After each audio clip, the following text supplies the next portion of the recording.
much. Thank you very much, please. Great honor. I'm thrilled to welcome the Prime Minister of India, my friend, Narendra Modi, back to the White House. We spent a lot of time here and a lot of time in India, and he's a very special man. Prime Minister, it is a pleasure to extend to you the same hospitality that you showed Melania and myself when we traveled to your beautiful country 5 years ago. It's hard to believe, so long ago, and it seemed like yesterday. It was beautiful. We opened the cricket stadium, 129,000 seats, I think the largest stadium in the world, and it was an incredible period of time. There is truly a special bond between the United States and India, and the world's oldest democracy and the world's largest democracy, and I believe the world's largest country in terms of the numbers of people. And today the Prime Minister and I are announcing a framework to strengthen those ties even further economically, and the U.S.-India Compact for the 21st century is a historic initiative that will deepen every aspect of our partnership and our friendship. Starting this year, we'll be increasing military sales to India by many billions of dollars. We're also paving the way to ultimately provide India with the F-35 stealth fighters. In 2017, my administration revived and reinvigorated the Quad security partnership. In our meeting today, the Prime Minister and I reaffirmed that strong cooperation among the United States, India, Australia, and Japan. And it's crucial, really, to maintaining peace and prosperity, tranquility, even in the Indo-Pacific. In addition, the United States and India will be working together like never before to confront the threat of radical Islamic terrorism, a threat all over the world, actually. Today, I'm pleased to announce that my administration has approved the extradition of one of the plotters and one of the very evil people of the world, and having to do with the horrific 2008 Mumbai terrorist attack, to face justice in India. So he's going to be going back to India to face justice. As we deepen our defense partnership, we'll also strengthen our economic ties and bring greater fairness and reciprocity to our trading relationship. As a signal of good faith, Prime Minister Modi recently announced the reductions to India's unfair, very strong tariffs that limit U.S. access into the Indian market very strongly, and really it's a big problem, I must say. India imposes a 30 to 40 to 60 and even 70% tariff on so many of the goods, and in some cases far more than that. And as an example, a 70% tariff on U.S. cars going into India, which makes it pretty much impossible to sell those cars. Today, the U.S. trade deficit with India is almost $100 billion, and Prime Minister Modi and I have agreed that we'll begin negotiations to address the long-running disparities that should have been taken care of over the last 4 years, but they didn't do that, in the U.S.-India trading relationship, with the goal of signing an agreement. And we want, we want a certain level playing field, which we really think we're entitled to, and he does also, in fairness. So we're going to work on that very hard, and we can make up the difference very easily with the deficit, with the sale of oil and gas, LNG, of which we have more than anybody in the world. The Prime Minister and I also reached an important agreement on energy that will restore the United States as a leading supplier of oil and gas to India. It will be hopefully their #1 supplier. In the groundbreaking development for U.S. nuclear industry, India is also reforming its laws to welcome U.S. nuclear technology, which is at the highest level, into the Indian market. This will bring safe, clean, and affordable electricity to millions of Indians and tens of billions of dollars to the U.S. civilian nuclear industry in India. And under the framework we are announcing today, the United States and India are also joining forces to ensure that artificial intelligence and other advanced technologies are developed by two of the most advanced nations, intellectually and otherwise technologically, anywhere in the world. There's nobody very much closer. We have an incredible relationship there, and this is where it seems to be heading. And artificial intelligence, a very complex subject, but it seems to be where people want to be and they want to go, and we're leading right now by a lot, but other people will try to catch us. I don't know if they're going to be able to. We're going to make it available. We're going to make tremendous amounts of electricity available. We're going to let the people that are buying the electricity make their own electric plants, electric generation plants. And we've never done this in our country, but we're going to get it done very quickly. Lee Zeldin and his group are going to get the approvals in very rapid form. And we're calling it a national emergency, and that's exactly what it is. So we're going to remain at the top of the AI, or artificial intelligence, I think, for a long time to come, and we're going to be working very closely with India and other countries on that. But right now, we're the leader by quite a bit. Finally, we agreed to work together to help build one of the greatest trade routes in all of history.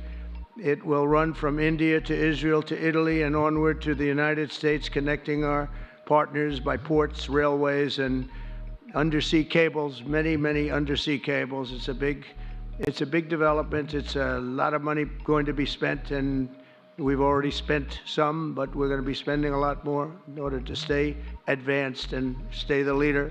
I'm pleased to report that with today's announcements, the friendship between the United States and India is the strongest I believe it's ever been. I think our relationship is the best it's ever been between two leaders of the two countries.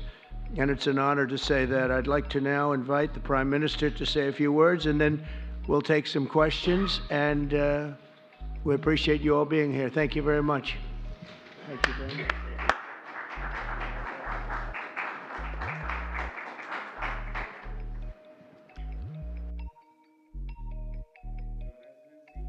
Your Excellency, President Trump, delegates of both countries, friends from the media, Namaskar. I would like to, first of all, express my heartfelt gratitude to my dear friend, President Trump, for the grand welcome and hospitality accorded to me. President Trump's leadership has been instrumental in nurturing India-US ties and making them vibrant. I could feel today the same enthusiasm, the same enthusiasm, the same energy, the same commitment that we had worked with during our first term. Our discussions today highlighted our pride in our accomplishments during his first term, the deep mutual trust that we share, and also the resolve to attain new goals. We also agreed that the partnership and cooperation between India and the US can shape a better world. Friends, the people of America are aware of President Trump's motto, "Make America Great Again," or MAGA. The people of America are well aware of it. The people of India, too, are focusing on both heritage and development as they move forward at a fast pace and with a firm resolve to ensure a developed India by 2047. If I were to say this, borrowing an expression from America, our vision for a developed India is to make India great again, or MEGA. When America and India work together, that is, when it's MAGA plus MEGA, it becomes MEGA, a mega partnership for prosperity. And it is this mega spirit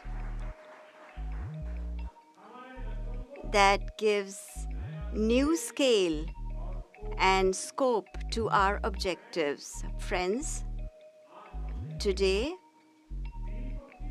we have also set ourselves the target of more than doubling our bilateral trade to attain $500 billion by 2030. Our teams will work on concluding very soon a mutually beneficial trade agreement in order to ensure India's energy security. We will focus on trade in oil and gas. Investment in energy infrastructure will also increase. In the area of nuclear energy, we also discussed increasing cooperation on small modular reactors. Friends, America plays an important role in India's defense preparedness. As strategic and trusted partners, we are moving forward actively towards joint development, joint production, and transfer of technology. In the times to come as well, new technologies and equipment will enhance our capacities. We have decided to launch the Autonomous Systems Industry Alliance, and a defense cooperation framework for the next decade will be prepared. Defense interoperability, logistics, repair, and maintenance will also be its key components. Friends, the 21st century is a technology-driven century. Close cooperation in the area of technology between countries that believe in democratic values can give new direction, strength, and opportunities to the entire humanity. India and the US will jointly work in areas of artificial intelligence, semiconductors, quantum, biotechnology, and several other technologies. Today, we also agreed on trust, which stands for transforming relationships utilizing strategic technology. Under this, our focus will be on establishing strong supply chains for critical minerals, advanced materials, and pharmaceuticals. We have also decided to launch a recovery and processing initiative for strategic minerals like lithium and rare earths. We have had close cooperation with the US in the area of space. The Nisar satellite, developed with mutual cooperation between ISRO and NASA, will soon be flying into space on an Indian launch vehicle. Friends, partnership between India and the US strengthens democracy and strengthens democratic values and systems. We will work together to enhance peace, stability, and prosperity in the Indo-Pacific. The Quad will play a special role in this. during the Quad Summit scheduled to be held in India this year, we will expand cooperation in new areas with our partner countries. Under the IMEC and I2U2, we will work together for the development of economic corridors and in the area of connectivity. India and US will stand strongly together in the fight against terrorism. We agree that in order to eliminate cross-border terrorism, we need concrete actions. And I'm very grateful to President Trump that he, in 2008, somebody who carried out genocide in India, that criminal is now going to be handed over to India, and I'm grateful to President Trump for this. And appropriate action will be taken in the courts in India. Friends, the Indian community living in the US is an important link in our relations. In order to further deepen our people-to-people ties, India will soon open new consulates in Los Angeles and Boston. These will be new consulates. We have invited American universities and educational institutes to open their offshore campuses in India. President Trump, I am grateful to you for your friendship and strong commitment towards India. The people of India still fondly remember your visit in 2020 and hope that President Trump will come and visit them again. On behalf of 1.4 billion Indians, I invite you to visit India. Thank you. Thank you very much. Thank you. Thank you very much.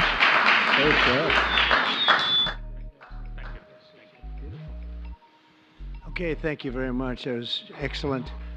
We'll do a few questions, please. Please, go ahead. Please, go ahead. Yeah. Yeah, blue shirt.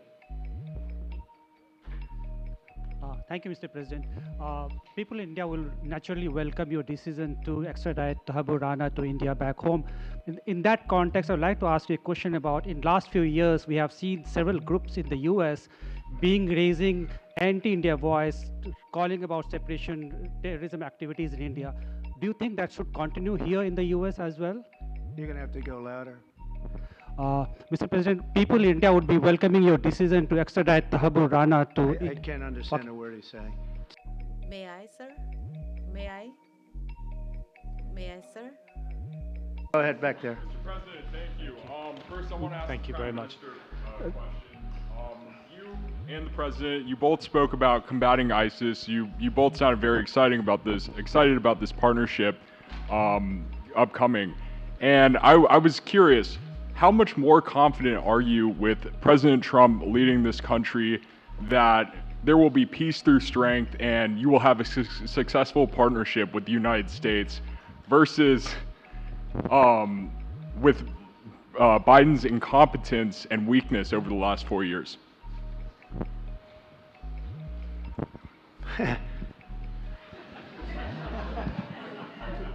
That's your question, but I'll answer it. I agree with you. Yeah, gross incompetence. We're going to have a fantastic relationship, and it has been. Look, the whole world's been set back over the last 4 years by the weakness of the United States, the weak leadership of the United States. But I think we've taken care of it in just 3 weeks. It seems to me that even some of the media that we wouldn't prefer has been writing that this is a much different country right now, that the world has a light over it. Not only our country, but the whole world. The Prime Minister told me that before, too, even over India. The world has a light. They need the United States to be strong and powerful, but good. And I think that's happened, and I think it's happened in a very short period of time. But I will tell you, we're going to have a fantastic relationship, and it'll make both countries much stronger.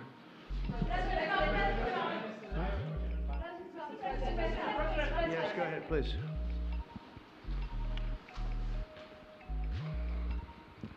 Okay, Geeta Mohan from India Today, sir. I'll just take my colleague Lalit Jha's question forward because you can understand. Okay, fine. The question is about the fact that you've decided to extradite Thakur Rana. Thank you so much. India has been waiting to have him back in India to bring him to justice. But there are many other elements in the United States of America, particularly Khalistani separatists who've been working against Indian interests. How is the United States of America going to cooperate on that front with India? There have been allegations that have been leveled against Indian agencies by the Biden administration. Are you going to relook that with Tulsi Gabbard as DNI now? Well, I don't think India had a very good relationship with the Biden administration. They wouldn't sell them oil and gas, which is rather hard to believe because, it's a good thing to do.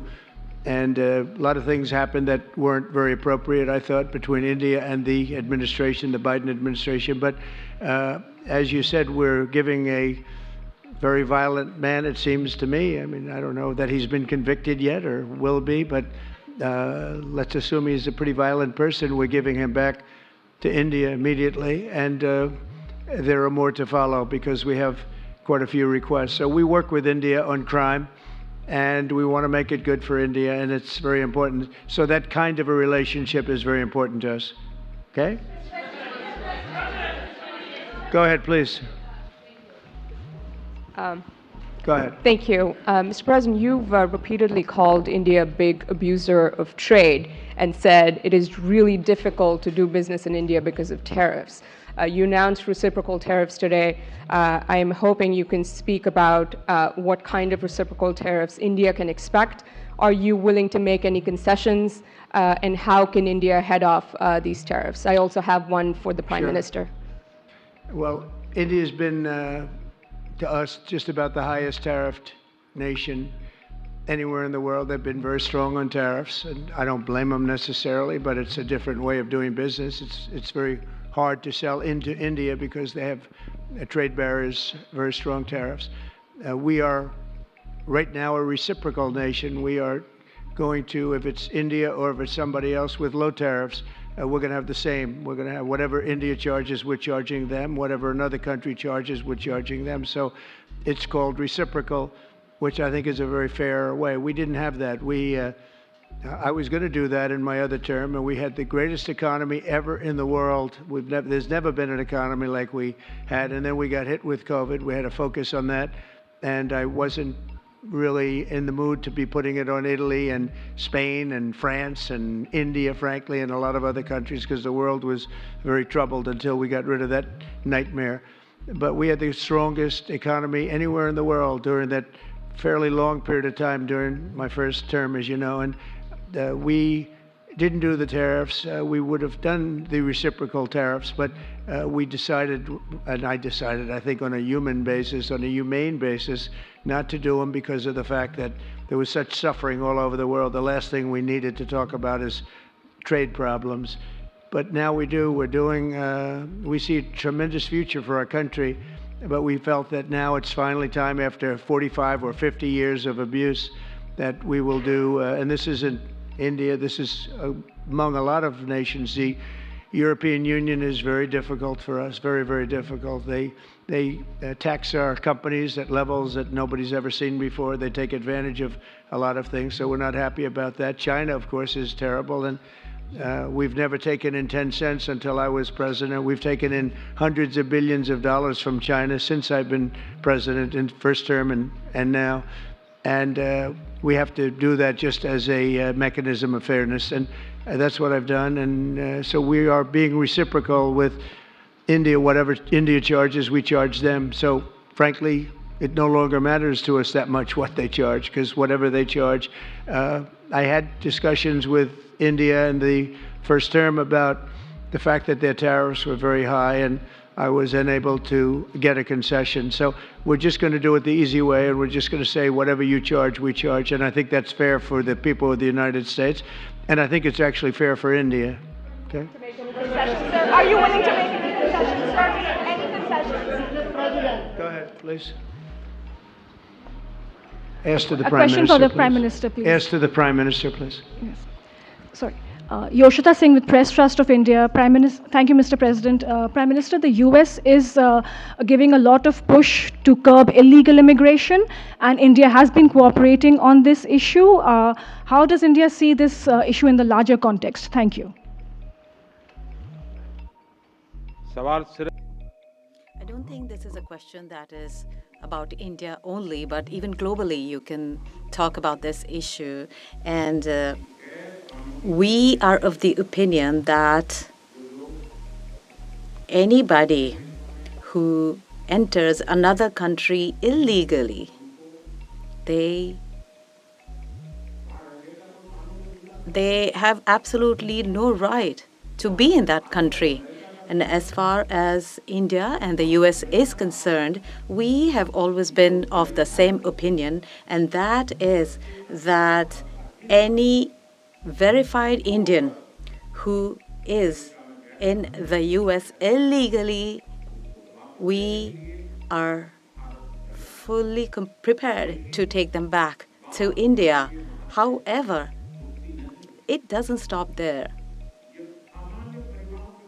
These are children of very ordinary families, and they are lured by big dreams and big promises. A lot of them are brought in without them knowing about why they're going to a country. And in fact, they are connected with a human trafficking system, and we have to make sure that we fight against this system. As far as the US and India is concerned, I think what we should do is make efforts to make sure that we uproot these from within the system so that we can reduce or remove human trafficking.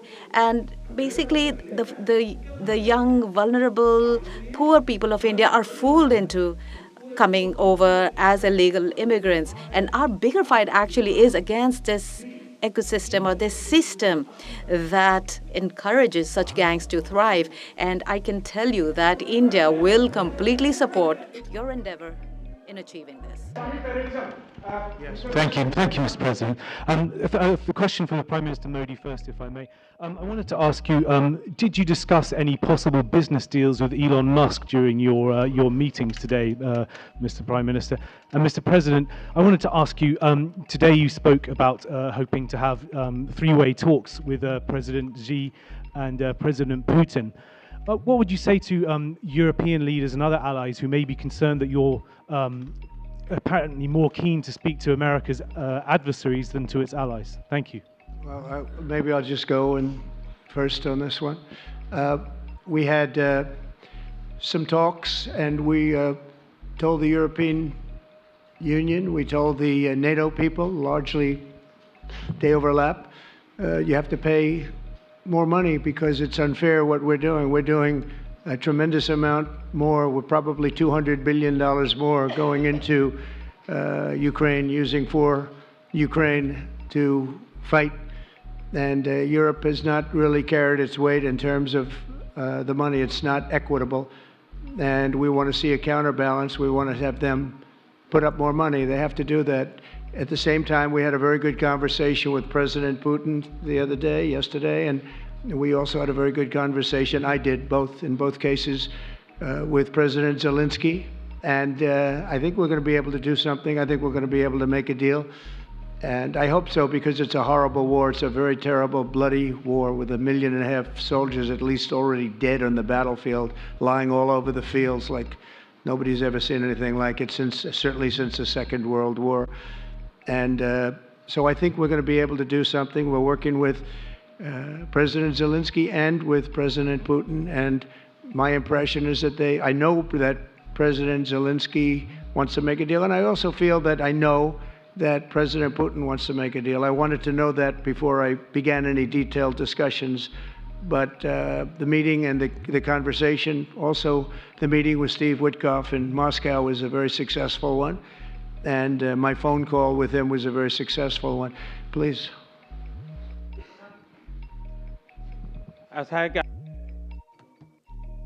You asked a question regarding Elon Musk. I have known him for a very long time.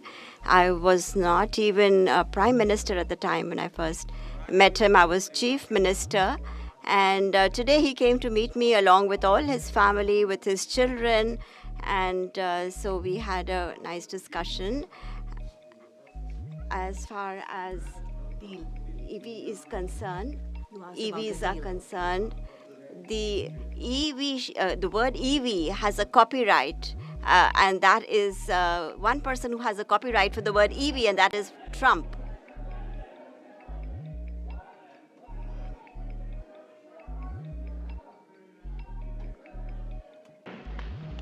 Thank you, Mr. President. Can I ask whether you discussed at all today the case of Gautam Adani, who's one of the wealthiest men in Asia and perceived as an ally of Prime Minister Modi?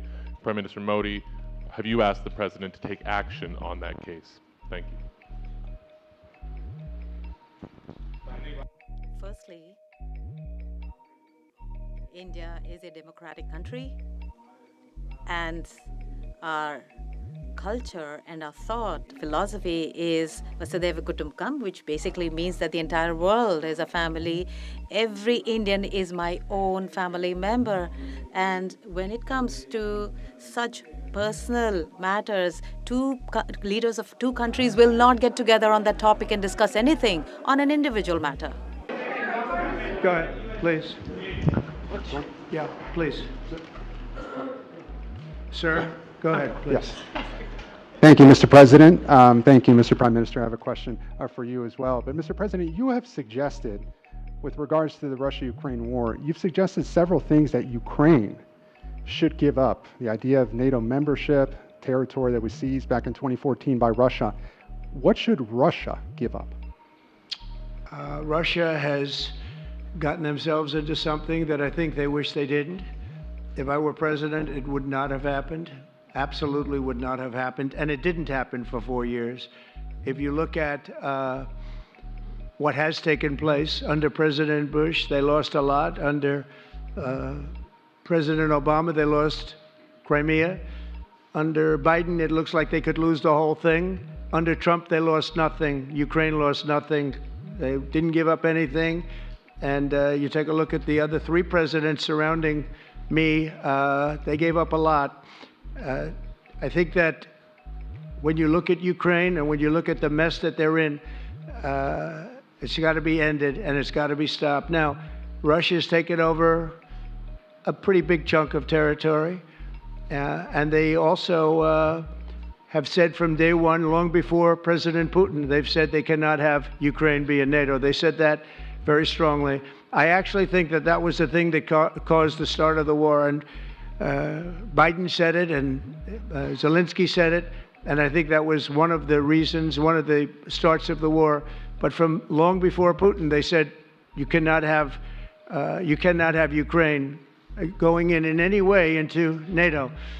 And I start from that standpoint. I think everybody knew that. Now, if a better deal can be negotiated, if they are able to make a deal where they can do that, that's fine with me. I really don't care. I want that bloodshed to stop. I don't want to see, we have an ocean between us and the site we're talking about, the site of death. We're calling it the fields of death. We have a big ocean in between us. This is more important for Europe. We shouldn't be in. They have to equalize, and they're going to have to do it fast, but they have to equalize. But as far as the negotiation, it's too early to say what's going to happen. Maybe Russia will give up a lot. Maybe they won't. And it's all dependent on what is going to happen. The negotiation really hasn't started. But I will say, as far as NATO is concerned, from many years before President Putin, I will tell you that I've heard that Russia would never accept that. And I think Ukraine knew that, because Ukraine wasn't in and never requested to be in until more recently. So that's the way it is, and I think that's the way it's going to have to be. Go ahead, please. All right, go ahead, please, with the tie. With the tie, yeah. Mr. President. Yes, go ahead, please. This is Saurabh Shukla from News Mobile. Mr. President, you spoke about Prime Minister Modi as a tough negotiator. Who was a tougher negotiator today, and who has a better negotiating tactic when it comes to tariffs. Oh, he's a and much trade. tougher negotiator than me, and he's a much better negotiator than me. There's not even a contest. Okay?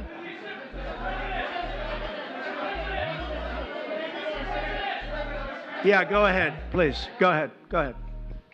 Reena Bhardwaj from ANI. How do you see this relationship between India and the United States to counter China?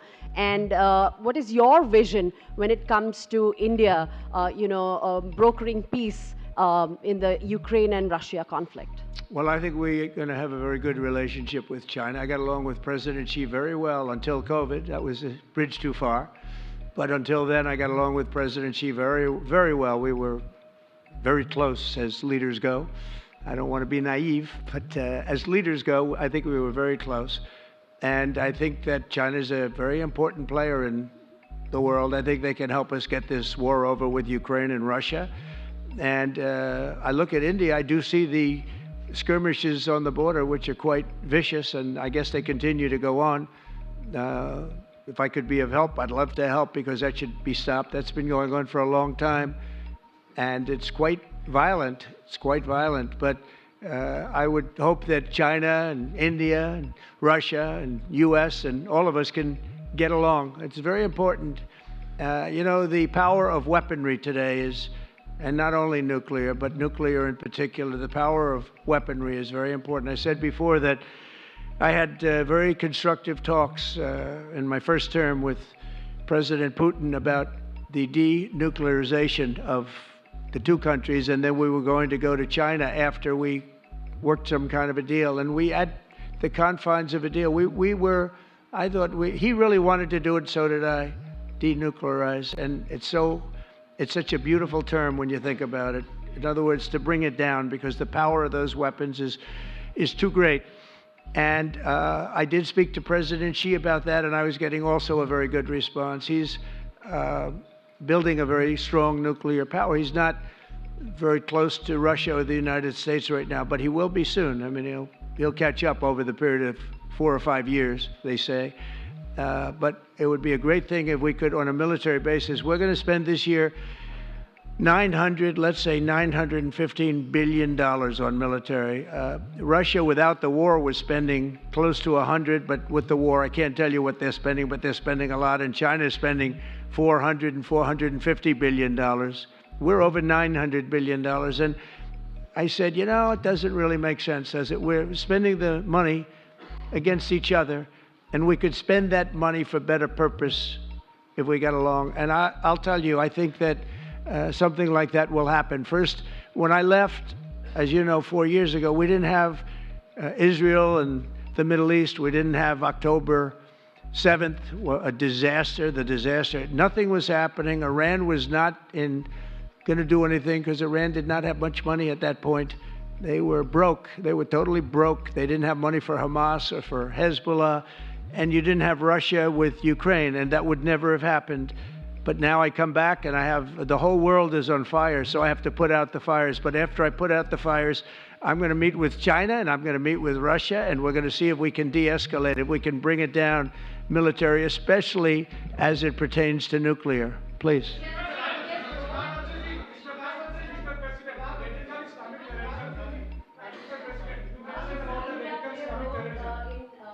Mike, please.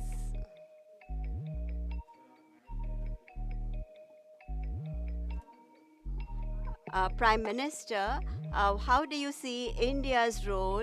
You have had discussions with President Trump about de-escalating the conflict in Russia and Ukraine.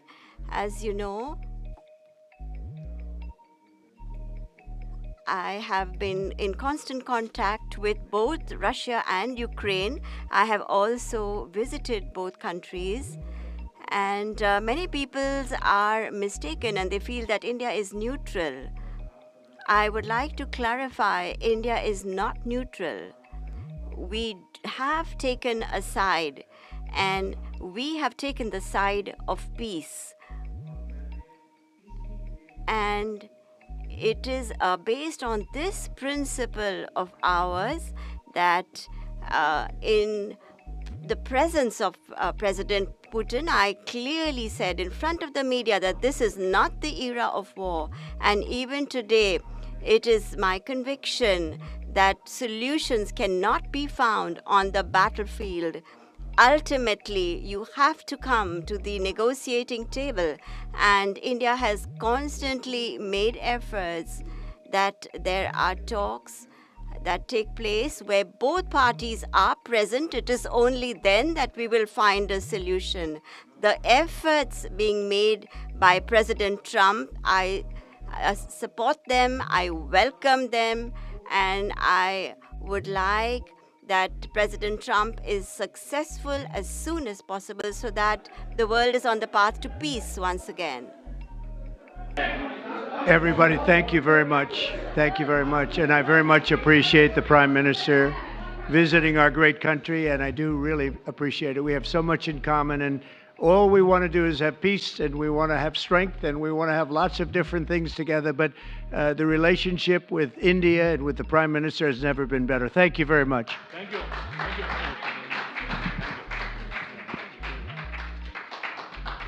Thank you.